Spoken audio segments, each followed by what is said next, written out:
Arratsalde on danoi, 2025ko ekainaren 24an, ohiko osoko bilkura deitu dugu, honako gai zerrendarekin. Lehenengo puntua, 2025ko maiatzaren 29ko bilkuraren akta onartzea. Onartzea. Bigarren puntuan, alkatetzaren dekretuen kontrola, 2025ko maiatzaren 26tik 2025ko ekainaren 23ra bitartekoak. Jakinaren gainean geratzen da udalbatza. Hirugarren puntuan, tokiko gobernu batzarren erabakien kontrola. 2025ko maiatzaren 26tik 2025ko ekainaren 23ra bitartekoak. Bai, arratsaldeon, Jon. Bai, arratsaldeon. Bueno, puntu hontan ekainaren 9an eginiko tokiko gobernu batzarren hartutako akordio bati buruz galdetu nahiko genuke. Erabaki honengatik zehazki. Life Urban Klima 2050 hitzarmenaren eraskinaren aldaketa. Herritar guztiak ulertu ezaten malekoian munoa pare hortan ingodan obrai buruzko galdera bat izango da. Garrantzitsua iruditzen igualare garbi ustea gai honek noninorakoak zeintzu dian. Zebain arte obra honi buruz kalean desente hitzein da, batez ere obra nolakotasunari buruz, baina gaurkoan gu finantzak eta buruz galdetu nahiko genuke. 2024ko martxoko lurralde batzordean jakin genuen aurrenengo aldiz gai honi buruz, Europatik egiten ari ziren ekimen baten berri emantzen iguten hain zuzen, Urban Klimaren berri. Hor esan zen iguten aukera bat sortu zela Europar funtsaz finantzatutako proiektu bat egiteko zarautzen, maleko mendebaldean egokitzapen batzuk egiteko aukera. Lehen aldiz gai hau mai gainean jarri zenetik, hainbat elkarrizketa, bilera, prentsa abar eta Facebookeko argitalpen izan ditugu informazio iturri gisa, eta bat beran ere etzen agertzen zarautzi kosturi suposatuko zionik obra honek.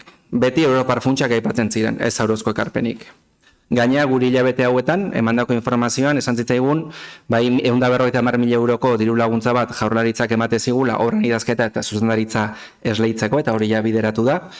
Eta oain, ekainan 9ko tokiko gobernu batzarrean, obrari buruz honakoa ageri da, eta irakurriko zehazki jartze duna. Proiektuak 1.975.554 euroko aurrekontua du. 1.649.013 euro azpiegitura hobetzeko partidan eta gainontzekoa beste partida batzuetan. Horietatik 686.211 euro Europako funtsekin finantzatuko dira hitzarmenen bitartez. Eta 799.313 euro Zarauzko Udalak finantzatuko ditu. Dena den, udalak asumituko den kostua 650.000 eurora ingurura ere jetxiliteke, baldin eta Eusko Jaurlaritzak 2026 garren urteko aurrekontuetarako aurreikusita duen 650.000 euroko diru laguntzak ematen badio. Hau ikusita galdera ingenun batzordian, lurralde batzordian zehazki, eta alkateak honako esantzun zigun. Bai, Jaurlaritzarekin hartu ditugun konpromesuen arabera, Zarauzko Udalak 650.000 euro bideratuko ditugu, 1,4 milioi euroko inbertsio honetara. Eta pasaden igande hontan bertan, prentsako elkarrizketa batean hau esan duzue. El Ayuntamiento de Zarauz acaba de adjudicar la redacción del proyecto de ejecución de las obras que se enmarcan dentro del plan de Urban Life Klima con financiación a cargo de fondos europeos. Hau da, finantzaketa udalaren partetik egongo dela ez da aipatu ere egiten. Beraz, galdera oso sinpleak ditugu, erantzunak herritar guztiak entzun ditzaten. Hasieratik galtzen ekiten gutxieneko 350.000 euroko kostu hau Zarauzko Udalak ordainduko behartzuela. Hala espada, zergatik egon dira hainbeste aldaketa finantzaketari dagokionez? Eta azkenik, zenbat kostatuko zaio zehazki Zarauzko Udalari Eusko Jaurlaritzak Europako funtsen bidez finantzatuko duen obra hau? Eskerrik asko.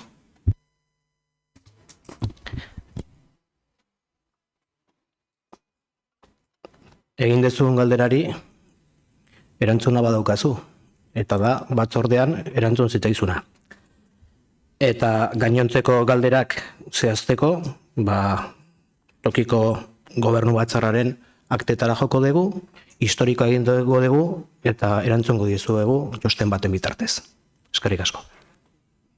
Beste galderarik, jakinaren gainean geratzen da udal bat. Laugarren puntua 2024ko urteko kontu orokorra onartzea. Maia mesedez. 2025ko maiatzaren 15ean egindako bileran udaleko kontuen batzorde bereziak aldeko txostena eman zion 2024 ekitaldiko aurrekontuaren kontu orokorrari. Kontu orokorra jendaurrean egon zen 15 eguneko epean. 2025ko maiatzaren 29ko Gipuzkoako aldizkari ofizialean argitaratutako iragarkiaren bidez eta ezen alegaziorik aurkeztu. Horren bestez, aipatutako batzordeak hala proposatuta udal batzarrak egingo edo batez honako hau erabakiko du. Zarauzko Udalaren 2024 urteko kontu orokorra onartzea eta laber herri kontuen Euskal Epaitegiari igortzea. Eskerrik asko, Amaia. Txanda beharri balego, bozkatu egingo dugu beraz, 4. puntua. 2024ko urteko kontu orokorra onartzearen aldeko bozkak, 21 hau batez onartzen da. 5. puntua jarraian. Baliogabetzeagatiko baja eta 2025 kreditu aldaketa 17. zenbakiduna onartzea. Amaia, mesedez? Udal honen aurrekontuko kredituak aldatzeko espedientearen berri eman da, kreditu gehigarrien modalitatekoa. Kontu hartzaileak egindako txostena irakurri da. Bertan adierazten da, aipatutako espedientea bat datorrela aplikagarria zaion legeriarekin. Zehazki, 21/2003 foru arauak abenduaren 19koak toki erakundeen aurrekontuei buruzkoak 34. artikuluan ezarritakoarekin. Hori dela eta antolakuntza informazio batzordeak irizpena eman ondoren udalbatzarrak aho batez edo gehiengoz erabakiko du. Lehenengoa, 213.986,78 euroko beherapenak onartzeko kredituak deuseztatzeagatik kreditu gehigarriak finantzatzeko. Jarraian zehazten dian partidetan. Azterketa eta lan teknikoak 180.000 euro, turismo bulegoko patioa 2021,18 euro, autobus elektrikoen arguneak 7.180,25 euro eta Bilanuri altzariak 24.185,55 euro. Bigarrena, onartzea udal honen aurrekontuko kredituak aldatzeko espedientea, kreditu gehigarrien modalitatekoa, proposamenean ageri den partidakako xehetasunarekin, kapitulukako laburpen honen arabera. Kreditu gehigarriak, bigarren kapituluan gastuak ondasun arrunt eta zerbitzuetan 38.395,22 eta zeigarren kapituluan inbertsio errealetan 307.000 euro guztira, 345.395,22 euro. Eta finantzaketa, bigarren kapituluan gastuak ondasun eta zerbitzuetan 180.000 euro, zeigarren kapituluan gastuetan inbertsio errealetan 53.996,80 eta 8. sarrerak, finantza aktiboak 121.898,42. Guztira, 345.395,22. Eta hirugarrena, jendaurrean ikusgai jartzea 15 egunez erreklamazioen ondoriotarako. Erreklamaziorik aurkezten ez bada, erabaki hau behin-betikotzat joko da. Espediente honek aurrekontua onartzeko sarretako gainerako tramiteak jarraitu beharko ditu. Mila esker, Amaia. Garazi, arratsaldeon, lehen txandan zura ditza. Bai, arratsaldeon. Bueno, puntu hau aurrengoa elkarrekin jorratu nahi ditugu, 17. kreditu aldaketak alegia. Egia esan, aurten, ia plenoro izan deu horrelako bat, eta bain horren atzagoa zen bi hauek ere bai horrelako kasu badia. Aurrekontutan inbertsioak esartzean erabakiak oain horrela ibiltzeak ekartzeigu, eta gerakina ia gastatuta izateak, dirua ez daun lekutik ateratzea edo doikuntza ezberdin asko itiak ekartzeigu. Hau da, bi kreditu aldaketa hauek partiden arteko ajustiak diala ikuste dugu. Alde batetik, 17. kreditu aldaketan, 2024ko aurrekontotatik aurten txertatu dian partida batzuk baliagoa etzeitu, eta haien bidez kreditu gehigarriak sortzeia 2025ako. Alegei aurreko urtetatik ekarri zean diru partida batzuk, ez diala behar ikusi da, eta baliago etoen dira, eta aurten beste gastu batzutako erabiliko dira. 18. kreditu aldaketa berriz, 2025ko partidan arteko transferentziak iteitu, hau da, beste doikuntza batzuk. Kasu honetan, urte honetako partida batzutatik beste urte honetako partida batzuta transferitzen dira. Azaldu diguzuenez, departamentuekin indako bilera ondoren, urte amaierako behar ekonomikoak eta baliabideak egokitu dituzue. Batzuak adierazi duzute zertan dauden estu, eta beste batzuk soberakinak identifikatu dituzte edo behar ez dituen diruak. Guk ez daka horren atzean daun informazio gehiago, ez dugu datuik zein irizpide gidatu dituzten erabaki hauek hartzea, eta ondorioz ezin dugu balorazio zehatzikin kreditu aldaketa hauen inguruan. Baina zerbait bai esan dezakegu, aurreko penoan ohartare zigenun bezala, 15 milioi euroko inguruko gerakin batetik hasi ginela eta milioi batean bakarri gaudela oaintxe erabilgarri. Eta horregatik aigala oain, leku batetik dirua ateratzen, beste baten sartzen eta ajuste ezberdin haue guztiak iten. Beste puntu bate bai, nabarmendu nahiko genuke, agian kasualitate bada, baina murrizketa edo ajustiak eta kentzedian diruak partidak justu kultura eta euskerai eragite joe. AEK, udako udaleko irekiak, musika eskolak, eta bai, gehikuntzak berriz, betiko ere lotuta datoz. Biztalegreko igogailuak, traoren pintaketak, hau da, behin eta berriz, irigintza eta harrilean eta bideratzeia baliabideak. Gauzak horrela, eta horrelako kreditu aldaketan aurrean, hau da, ajuste ezberdinan aurrean eta informazio justuakin, gure bozka olako kasutan abstentzioa izangoa. Eskerrik asko. Eskerrik asko zuri Garantzi, Garbine, arratsaldeon lehen txandan zure daitza. Informazioa eman zitzaizuen batzordean, nondikan kentzen den eta nondikan jartzen den, nik uste egiten dituzten galdera guzti erantzuna eman zitzaizuela.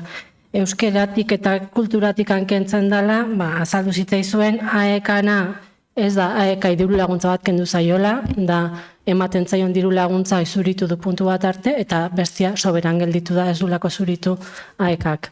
Hau da, ez du behar izan, eta hor dago erabilgarri. Gero aipatu duzu, 2 puntua batea jorratzen naizea, eta udalekutakoa ere soberan gelditu dela adirazi zitzaizuen, hasierako aurreikuspenetikan sobratu egin da lehia, ez da murriztu indala beharra egon da, baizik eta beharrik etzeon, eta ikusi da, egin da kontu hartzaileak esan zizuen bezala ariketa bat ahalik eta egokien ajustatzeko dauden partidak, eta lanketa hori egin dut departamentu guztiek adierazi zitzaizuen bezala. Musika eskolako inbertsiotan azaldu zitzaizuen baita hasierako inbertsiotako kopuru hori akats bat egon zala eta ez zala behartzan kantitatea, askoz gutxiago zan, eta akats bat egon zan, eta hori argitu zitzaizuen.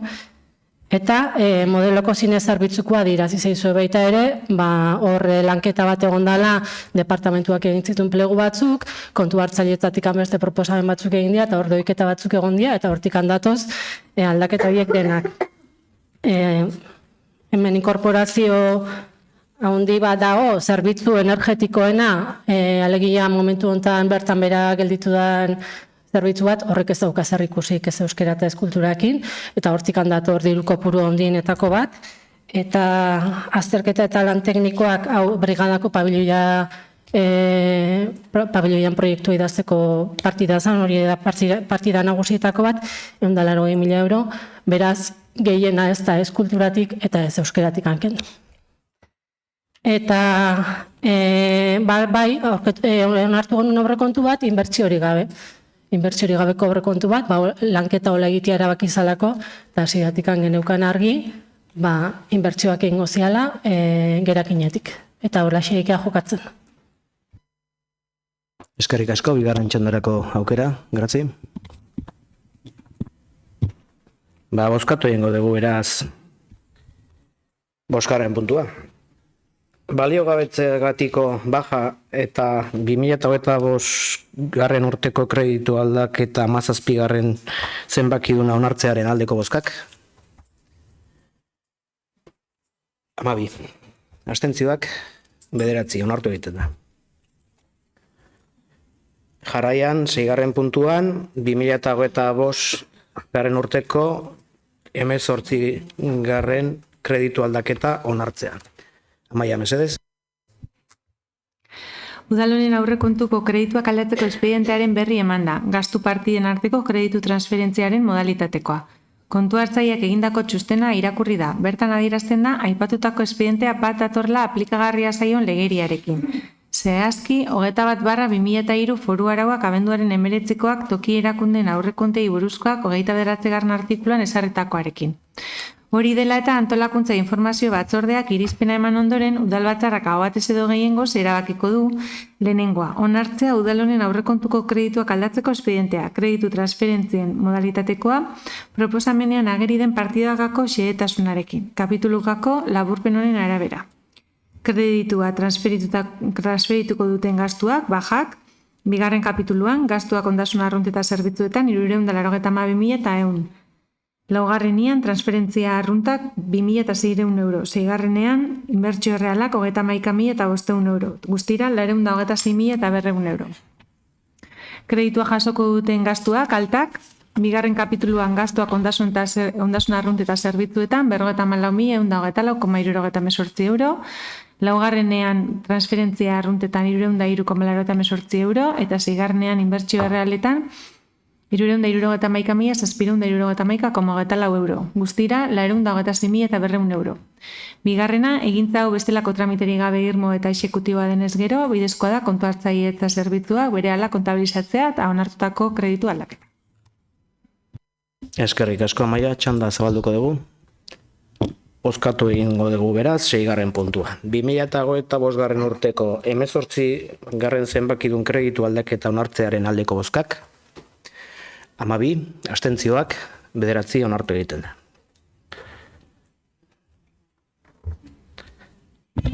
7. puntua.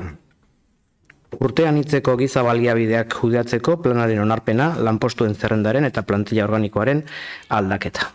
Amaia Ansez. 2024ko abenduaren 26an egindako osoko bilkuran 2025 urteko plantilla organikoa eta lanpostuen zerrenda onartu zen.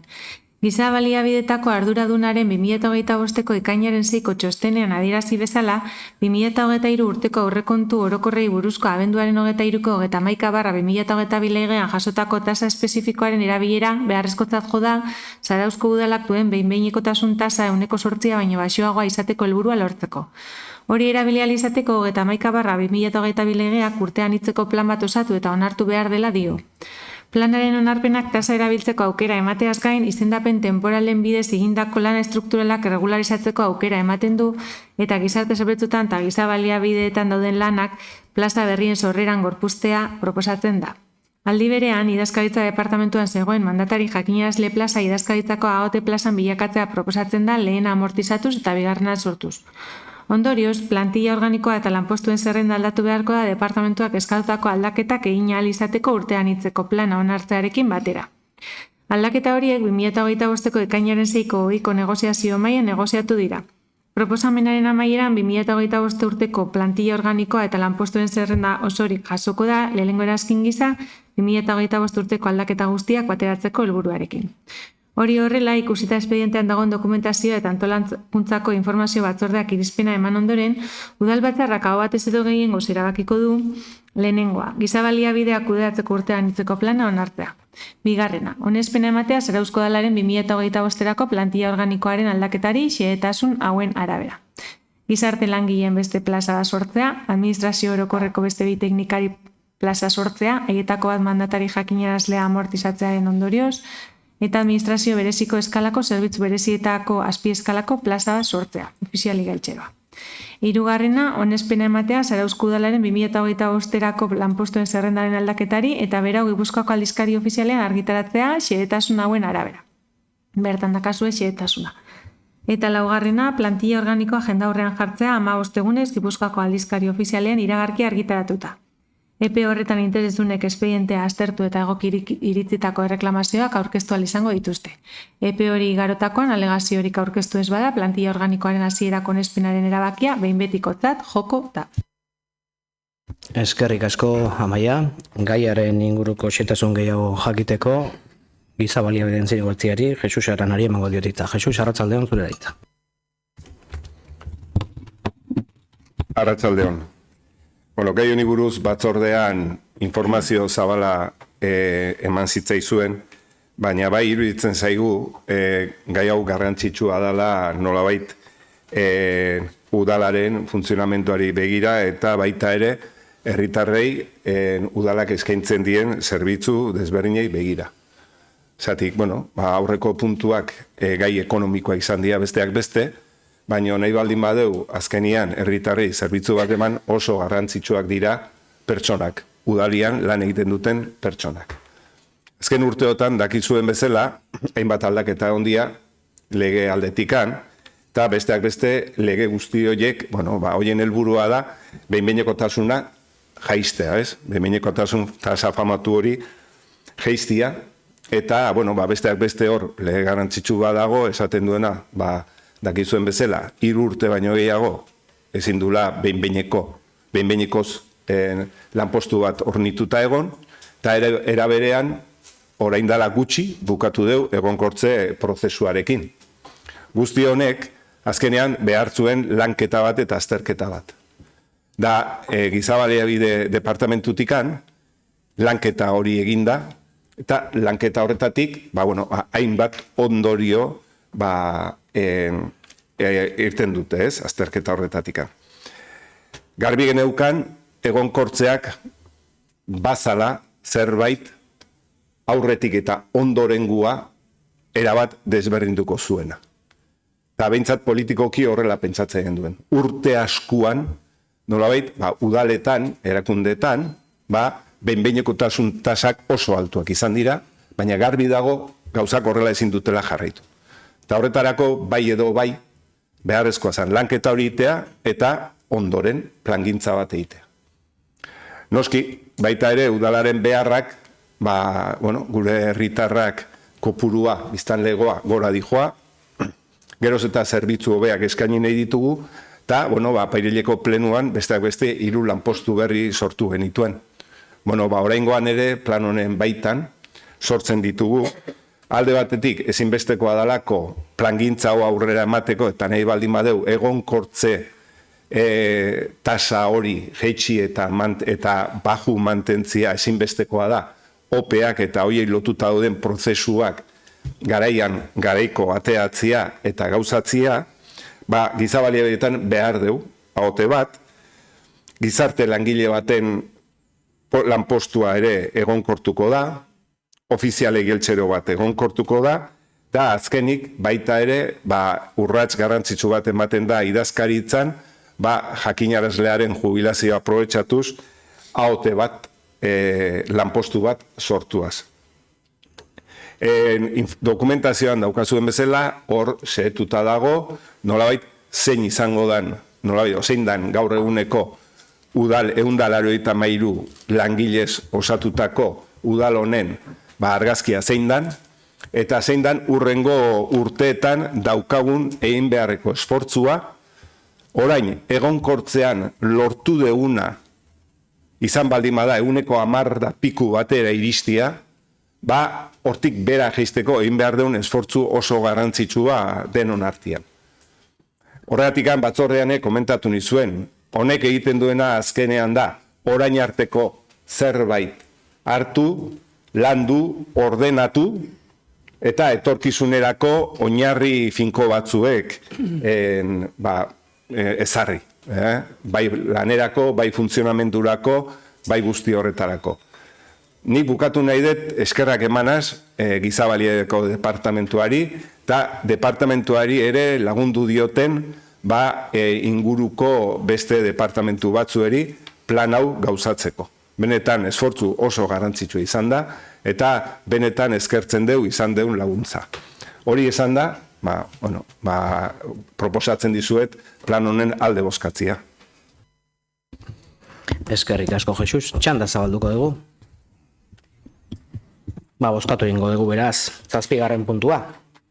Urtean hitzeko giza baliabideak kudeatzeko planaren onarpena, lanpostuen zerrendaren eta plana organikoaren aldaketaren aldeko bozkak, 21 ez onartzen da.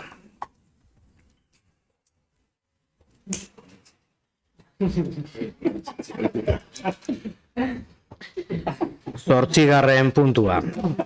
Zarauzko hondartzako ordenantzan aldaketa. Amaia, mesedez?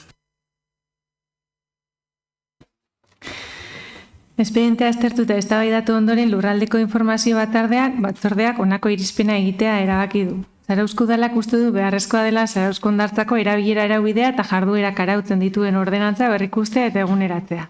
Hortaz, ordenantza hori eguneratzea proposatzen da indarrean dagoen araudira egokitzeko, ingurumena hobeto babesteko, zerbitzuen kudeaketa hobetzeko eta erabiltzaileei segurtasun eta informazioa bermatzeko.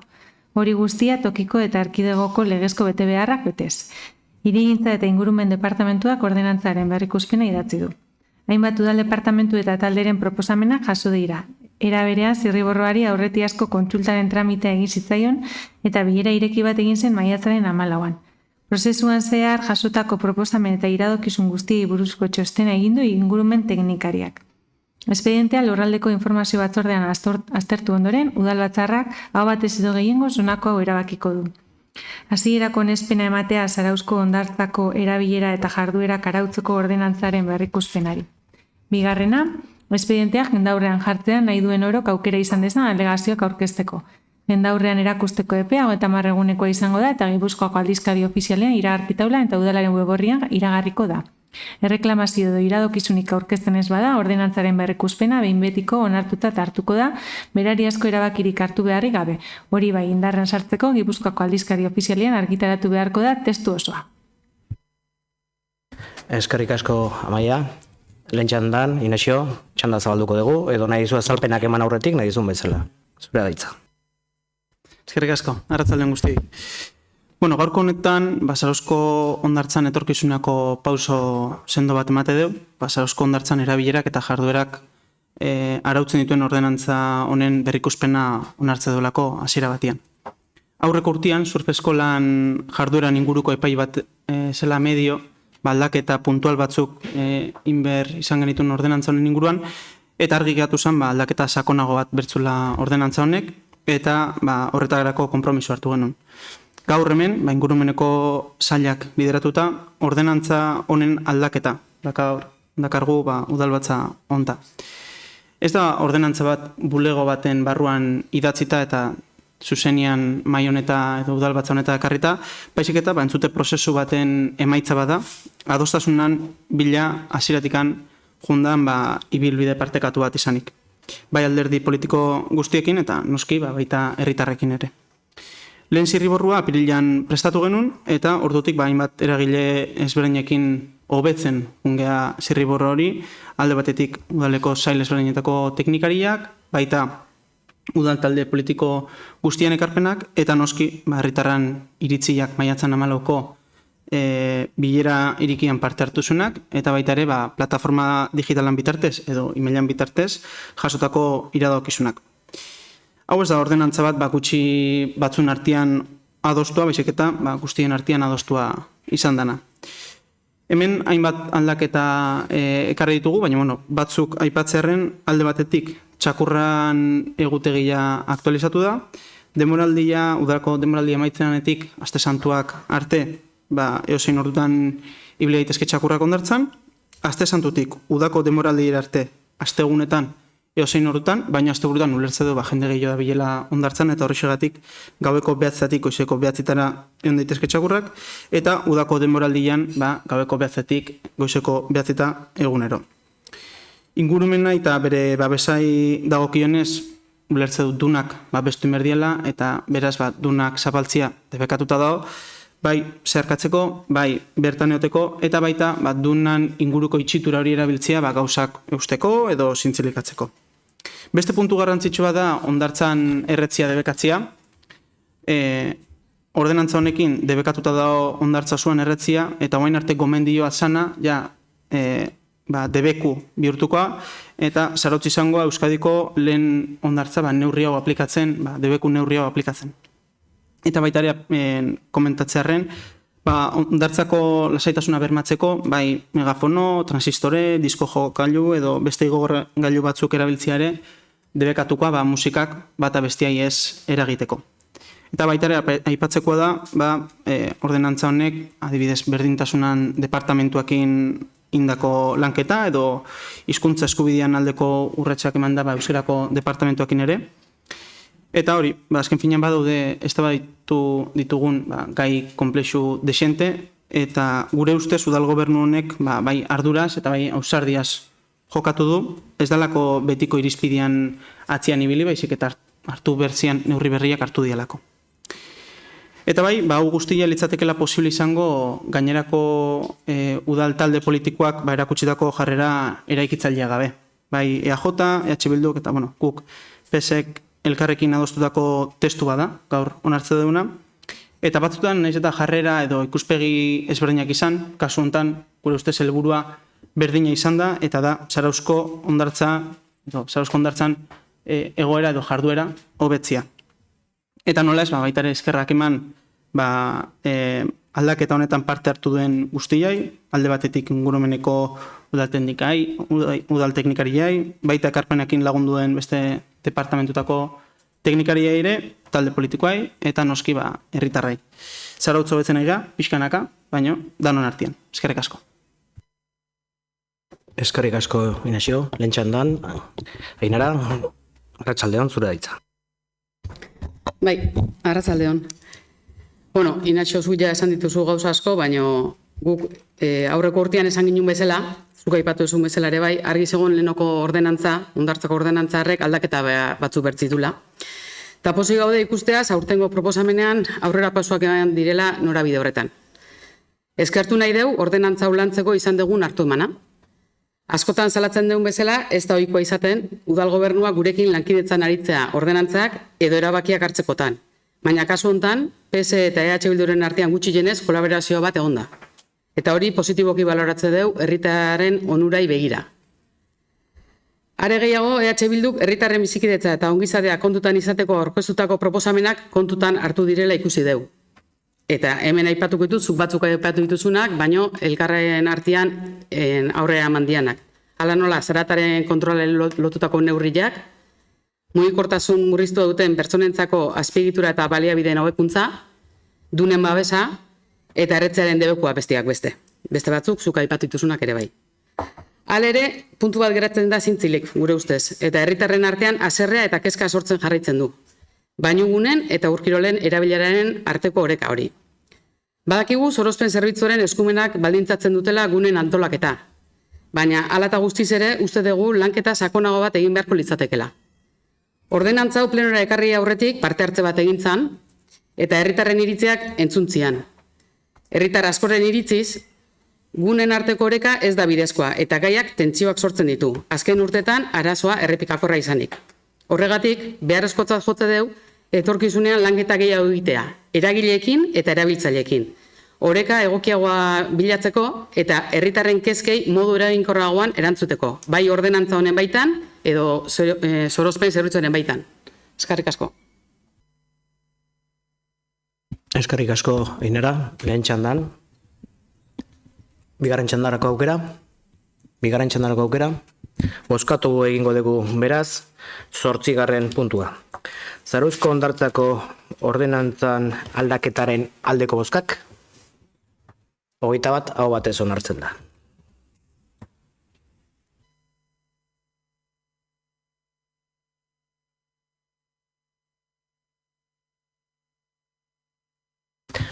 Jarraian 9. puntua. 17.3 Amilubi eremuko higiezi multzoko 1 eta 3 partzelak lehiaketa bidez besterentzeko prozedura arautzeko administrazio klausulen agiria onartzea. Maia, mesedez. Espedientea aztertuta eztabaidatu ondoren lurraldeko informazio batzordeak honako irizpena egitea erabaki du. Udalak espediente bat hasi du 17.3 Amilubi eremuko higiezi multzoko 1 eta 3 partzelak besterentzeko. 1 eta 3 partzelak udal lurzoru ondarearen parte dira. Horien xedea da erregimen bereziko udaletxe bizitza tasatuak, 19 inguru eta etxe bizitza libreak 45 inguru eta garaje eta trastelekoak eraikitzea. Baita ekipamendu publikorako lokalak ere beko solairuan. Hirigintzako legeriaren arabera lurzoru ondare publikoko ondasunak oroar, kostubidez eta lehiaketa bidez besterenduko dira. Hori horrela, 1 eta 3 partzelak lehiaketa bidez besterentzeko prozedura arautuko duen administrazio klausulen agiria idatzi da. Partzelari oinarrizko presio jarri zaio, 10.464.753,23 euro, bezigabe. Idazkaritzako hirigintza eta ingurumeneko, herrilaneko eta mugikortasuneko departamentuek espedienteari buruzko txostenak egin dituzte. Gaia aztertu ondoren lurraldeko informazio batzordeak honako akordio hau hartzea proposatzen dio udal batzarrari. Lehena, 17.3 Amilubi eremuko higiezi multzoko 1 eta 3 partzelak lehiaketa bidez besterentzeko prozedura arautuko duen administrazio klausulen agiria onartzea. Bigarrena, deialdi publikoa egitea. Hirugarrena, espedienteko gainerako tramiteak betetzea eta lizitazioa argitaratzea. Eskerrik asko, Amaia. Garbine Oiarbideri emango diot hitza, gaiaren inguruko xetasun gehiago jakiteko. Garbine, zurea da hitza. Joan den urteko udako azkeneko plenuan esango nuke, onartu genula Irita Amilubiko eremuko plan orokorran aldaketa. Eta zegokion bezala argitaratu ondoren berehala hasi genuen Amilubiko partzela garatzeko prozedura. Argitzea komeni da, Iritako partzela garatzeko Eusko Jaurlaritzarekin hitzarmena lotzen ari garela, bertan 130 alokeruko babes ofizialeko etxe bizitza eta egun zuzkiroako bizitoki eraikitzeko. Baina esan bezala, Irita Eusko Jaurlaritzarekin hitzartu bitartean Amilubi garatzeari ekin genion. Birpartzelazio proiektua idatzi eta onartu genuen eta bertan eraikitze aurreikusten den eraikin multzoaren aurre proiektuare idatzi dugu. Proiektu horrek jasotzen ditu autobus geltokia, lurrazpiko aparkalekua eta etxe bizitzak pribatuak naiz babestuak. Gaur onartzeko ekarri ditugun pleguen helburua da Amilubiko 1 eta 3 partzelak besterentzea, hau da saltzea, eta bertan erekiko diren etxe bizitzen eta horien aparkalekuen ordainetan, udalak jasoko ditu autobus geltoki bat, Inurritzako tren geltokiarekin lotura izango duena, aparkaleku publiko bat autobus geltokiaren azpian, eta 4 milioi euro inguru. Esan bezala, etxe bizitzak erekiko dira baita autobus geltokian gainean. 75 inguru, horietatikan 20 tasatuak. Amilubiko autobus geltokia garrantzitsua izango da, ez soilik zarauztarrentzat, baita eskualde mailan ere, izan ere Urola Kostako lurralde plan partzial berriak puntu horien jasotzea aurreikusten du intermodalitatea puntu gisa, trenarekin duen lotura dela eta. Eskerrik asko Garbiñe, honekin txanda zabalduko dugu. Inesio, lehen txandan zure da hitza. Eskerrik asko, arratsaldeon. Bueno, proiektu honen inguruan, bai, azpimarratu nahiko genukela ez dela proiektu hau bakarrik, ez dela Milubi bakarrik bezik, eta Milubi eta Irita, Garbiñek esplikatu duen bezala, proiektu handiago bat dela. Iritan hasita, bai, guztira 230 etxebizitza ingoia, alde batetik 130 babes ofizialekoak, eta 100 zuzkidurazko etxebizitza. Eta Milubin, 19 tasatu eta 45 etxebizitza libretik haratago, bai, autobus geltoki bat, aparkaleku publikoak, eta 10 milioi euro inguru, lehen ogarazik esan duen bezala, gerakin horiek guk erabilia izateko, eta hurren urtetan inbertsio garrantzitsuak iteko Zarauzko herritarren bizitzak hobetzeko. Eta horrexoatik ulertze du, horrelako proiektua ezinbestekoa dela Zarautzentzat eta Zarauztarrentzat, eta horrexoatik alde buskatuko du. Eskerrik asko. Eskerrik asko zuri, Inesio. Itziar, arratsaldeon, lehen txandan zure da hitza. Bai, arratsaldeon.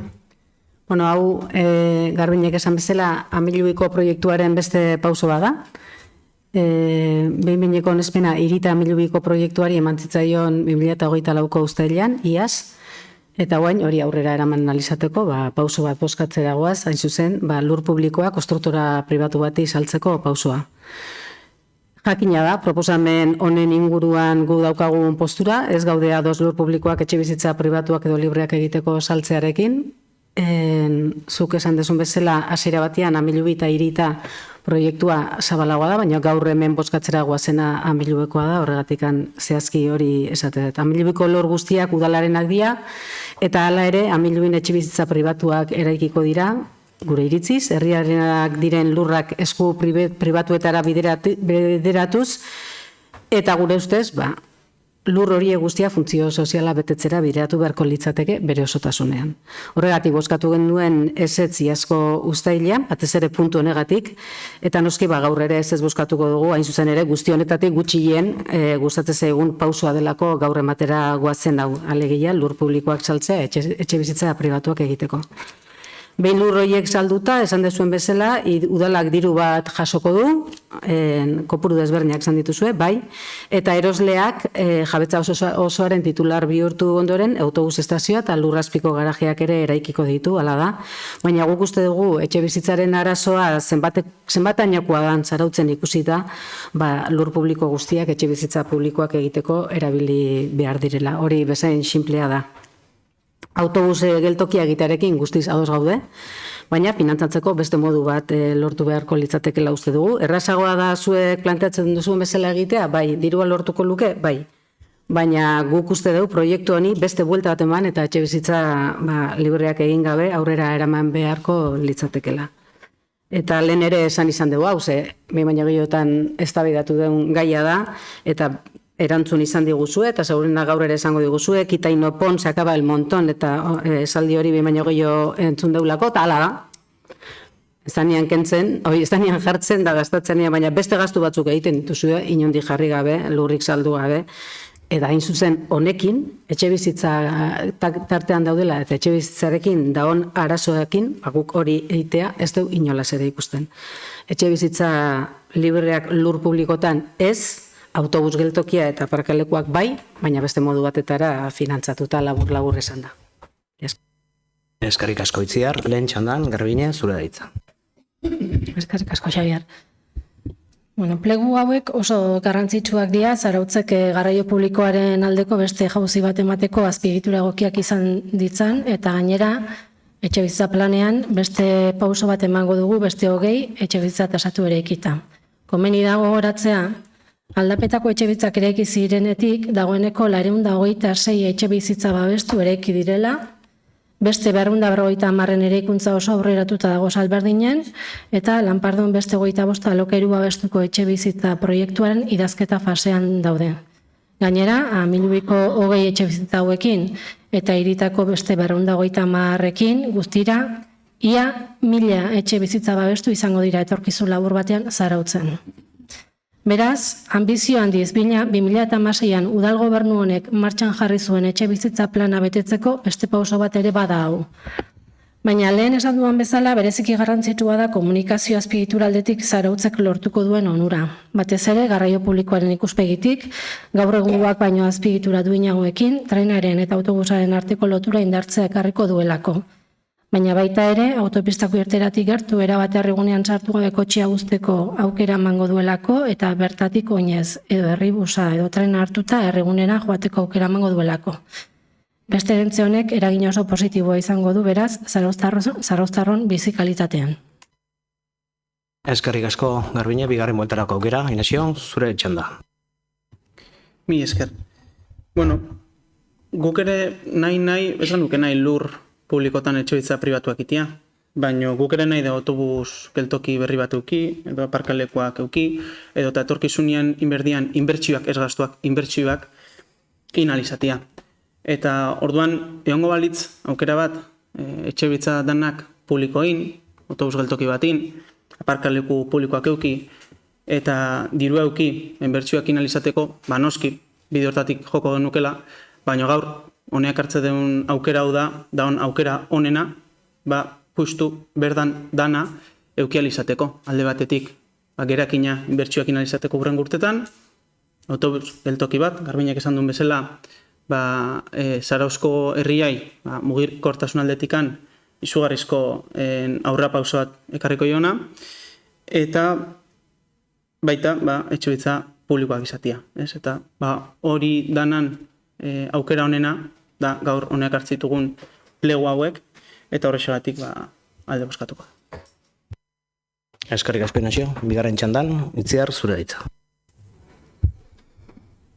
Bueno, etxebizitza tasatuak aipatu dituzu, Garbine, eta badakit badaudela, baina nik uste esan behar dela etxebizitza tasatuak 130 ez dira iristen. Lurraren 170 tapiko da etxebizitza liburriak iteko, Amilubikoak, eta 29,79 etxebizitza tasatuak iteko, 19 hor jartzeunan arabera bintzat, balin bada, 19 etxebizitza inguru tasatuak, eta 45 etxebizitza inguru libreak, orduan ikustet proportzioa, deigarria dela. Espero gendun bezala, etxe bizitza babestuen zerrenda esan dezu, beti esate dezue, arrazoi bategatik edo bestegatik, eta kasu honetan, ez dira, gaur bozkatzera guazena, ez da zerrenda horretako parte bat, etxe bizitza librea dielako gehiengoa. Eta etxe bizitzaren gaia oso komplexua da, askotan hitz egite du hemen horretaz, guretzako momentu honetan funtzio soziala lemailan jarri behar den gauza bada, eta orduan lehen osan deten bezala, naiz berriro errepikatzen hasiko, errazago egiten badu ere, gero zuke azpimarra dituzun arrazoiagatikan, irute zaigu beste esfortzo klase bat egin behar dela funtzio sozial hori guztiz egunean emateko herriarenak dian lurrarekin. Eta bestetikan, azpimarratu nahiko nuke, etxe bizitza berriak eraikitzea ez dela nahikoa, ez dela egin behar den gauza bakarra, ikusten nahi gea Zarautzen egin diren kopuruakin, handia dela, zer gertatu den presioekin, zer gertatzen nahi dan. Gipuzkoan, metro karratuik garestiena duen herriak gerala, eta ez dut uste hori arro egoteko datu bat denik inolaz ere, eta etxe bizitzaren presioak erregulatzeko pausoak eman beharko liratekela eraikitzeaz gain, plen honetan bertan erabaki izan gune tensionatu izendatua izan dadin pausoak ematea, eta oraindik ez dugu uste bintzat, o gudakigula bintzat ez da horrelako pausorik eman, eta horretan pixka bat urgentzia edo presa jarri nahiko nuke.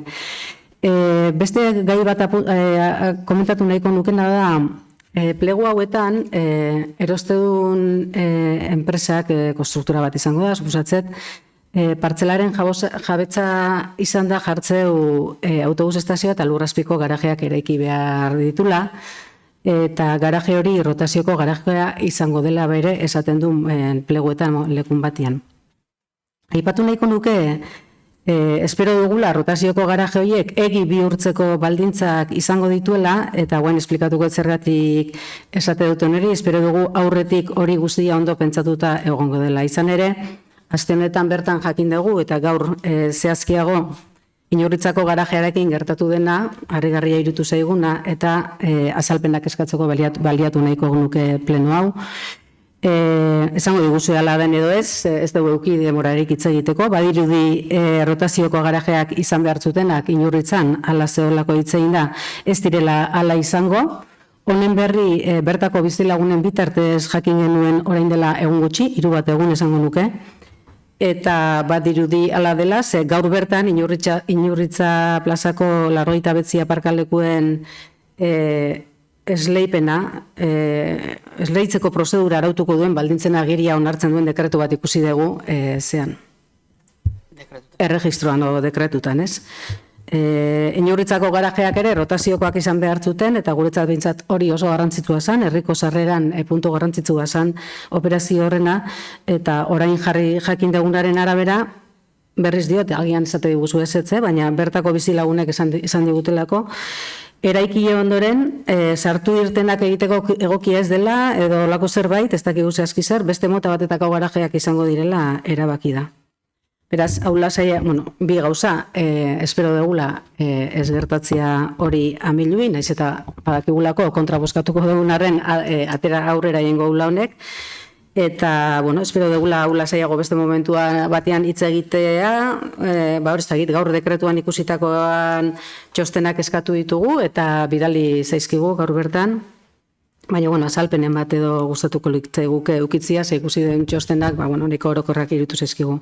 Zagit ondo legoke, bileratxo bat hori horretaz hitz egiteko, eta berriro errepikatzete, ez dakit esaten guztia hola dan, zeda, herritar batzuk esan dakoa, inguruan bizidianak, edo horrelako kontuak, eta gero gaur ikusi dut dekretua, orduan, zerbait behintzat bada.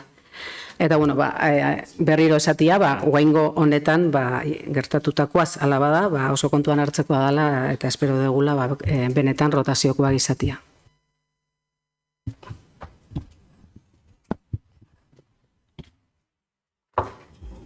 Inongo arazorik ez, prozeduraren inguruan azalpenak emateko, izan ere, jakin beharko zenokete, Zarauzko udalak kontsultak, inkestak egin ditula herritarren artean, bai hori, eta bai Gipuzkoak alan eguneko zentroan daukagun garajea,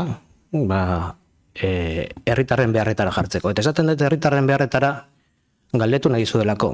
Aurrena zer dira, turistak edo zarauztarrak? Ze, klaro, guain turisten alde egiten dezute, aparkalekoak turistentzat, bisitarientzat izan berutelako. Eta guk egin dugu zarauztarren aldeko autua.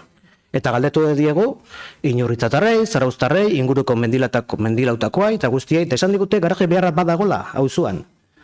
Klaro, guain, zuek esaten den dezute, gaizkirutzen zaizuela, herritarrentzat, Inurritzatarrentzat, mendilautatarrentzat, garajeak bideratzea. Ezu, berdina egin genuen, iritsi ginean Hondartzako aparkalekuarekin. Hondartzako aparkalekua, kanpotarrantzan zan, eta herritarrak eskatu ziguten bazegola beharra, eta besteren du genitun. Eta zarauztarrek erabiltzen dituzte. Berdina egin dugu Inurritan. Harritzen zait, oantxe berdan, turistei bideretutako aparkaleku baten aldeko defentsa hori ikustea, zuen aldetik. Baina, hola, aurrena zarauztarrak, aurrena herritarrak, eta ondoren, badago gazetuta turista eta bisitarientzako aparkalekua, eta aurrena, logikoki, Inurritzatarrak, mendilautatarrak, eta zarauztarrak. Hori izan da, hausnarketa txiki bat egin partekatu nahiko nuke zuekin. Izan ere oso erresa dalako oposizioan egon da. Partzela publiko guztiak, etxebizitza publikoak alokairura bideratzeko defentsa hori egiteko. Eta oso erresa da oposizioan egon da. Eta funtzio soziala aipatu ez dute, noski, Garbiñek aipatu, ila mila etxebizitza babestu, Eta enaiz aspertuko errepikatzen, agintaldi bukaera honetan bideratuko ditugunak edo egiten, edo egikaritzen, edo proiektuan, edo entregatuta 900 inguru. Ez zaudete ados Irita Amilubi proiektuarekin aurka bozkatu zenuten, eta ez zaudete ados udalak partzelak besterentzearekin horrelako proiektuak egiteko. Claro, oposiziotik zuen postura oso erosoa da. Claro, gero esaten dezute, gerakinean dirua berdala, Inaxiek ondo esplikatu du, honek operazio honek bideratuko du, proiektu gehiago egiten jarraitzea. Ez dakit zer molestatzei zuen Biztanlegerreko igogailuan obran egiten ordaindu behar direla egindako obra guztiak, eta horretarako bideratzen degula kreditu aldaketa bat. Biztanlegerreko igogailuak ez dira turistentzat, Biztanlegerreko bizilagunentzat dira. Claro, molestatzei zuen Biztanlegerreko igogailuentzat kreditu aldaketa bat bideratzea. Gaur, flipatzen nahi zuekin, benetan. Flipatzen nahi naiz. Eta flipatzen nahi naiz, batez ere, zuen defentsa sutsu horrekin, gaizki irutzen zaizuela, enpresa bati, besterentzea, partzela batzuk, dirua egiteko udalak, eta hori izan bertzula, bestera batea, eta baina nola? Nola egiten da autobus geltoki bat? Beste finantziaketa batzukin, nola? Eta gehien harritzen nauena da, zuen inkoherentzia. Inkoherentzia, zuek agintean zaudeten lekutan, Iruñako udala, el ayuntamiento obtiene 39 millones de euros de la subasta de 3 parcelas en Lezkairu, donde se construirán más de 250 viviendas libres y 50 UEPs. 39 millones de euros. Txintxin, txintxin, diruaren hotza. Horretxek ematen dit maitia bihotzian poza. Gerencia de Urbanismo debe con ello resolver una deuda de 20 millones del Ayuntamiento de Pamplona y una anomalía contable de la que venía obligada desde 2009, además de obtener fondos para las inversiones en barrios. ¡Ahí va la leche! Con 39 millones para hacer inversiones en barrios. Agua Sirón, EH Bildu. Iruñan, 250 etxebizitza libretik gora.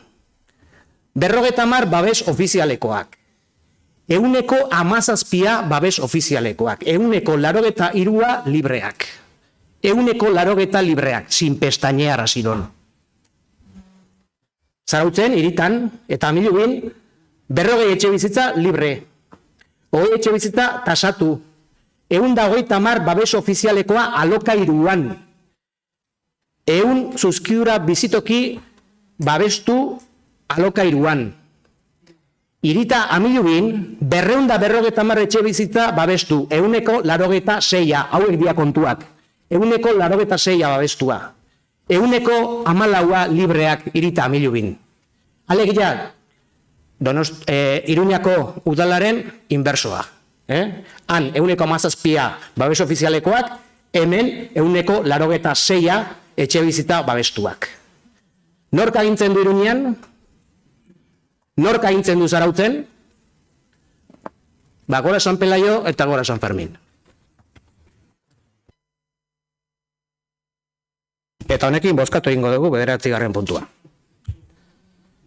17 Amilubi eremuko iesi multzoko 1 eta 3 partzelak lehiaketa bidez besterentzeko prozedura arautzeko administrazio klausulen agiria onartzearen aldeko bozkak, 12 aurkakoak, 9 onartu egiten da. Honekin eskarea galderen 10. puntura iristen gera. Eskari galderarik, espada, San Pelaio jai, zoriontzuak opa dizkizuet danoi. Ondo pasa, benetan.